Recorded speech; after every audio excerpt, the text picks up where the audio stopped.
South Sudan's President Salva Kiir and rebel leader Riek Machar have signed a peace deal after a 5-month conflict. The deal calls for an immediate truce and the formation of a transitional government ahead of the drafting of a new constitution and fresh elections. The leaders.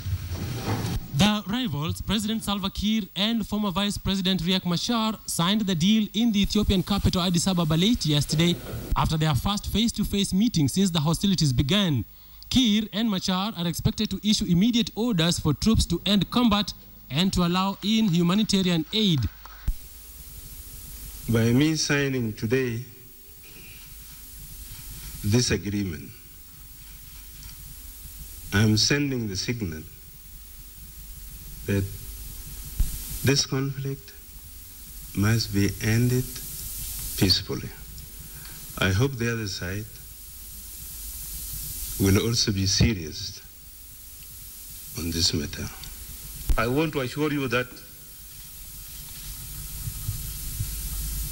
I and my the party I'm leading, and the army that I'm leading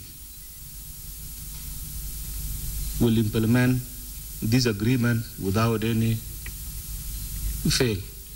The signing comes barely a week after U.S. Secretary of State John Kerry met with President Salva Kiir. Good morning. During the meeting, he pushed for Kiir to hold face-to-face talks with rebel leader Riek Machar. This meeting of Riek Machar and President Kiir is critical to the ability to be able to really engage in a serious way as to how the cessation of hostilities agreement will now once and for all really be implemented.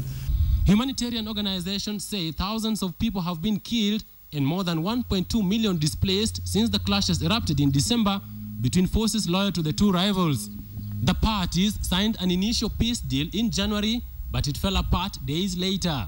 Kerry has welcomed the new peace agreement, saying it could mark a breakthrough for the future of the world's youngest nation. The violence started late last year after Kiir accused Machar of trying to oust him through a coup, a charge he denied.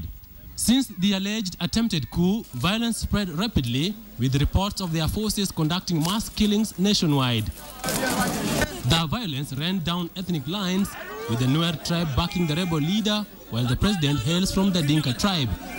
In April, militia seized the strategic oil town of Bentiu, separated terrified residents by ethnicity, and slaughtered at least 400. This is what the United Nations said.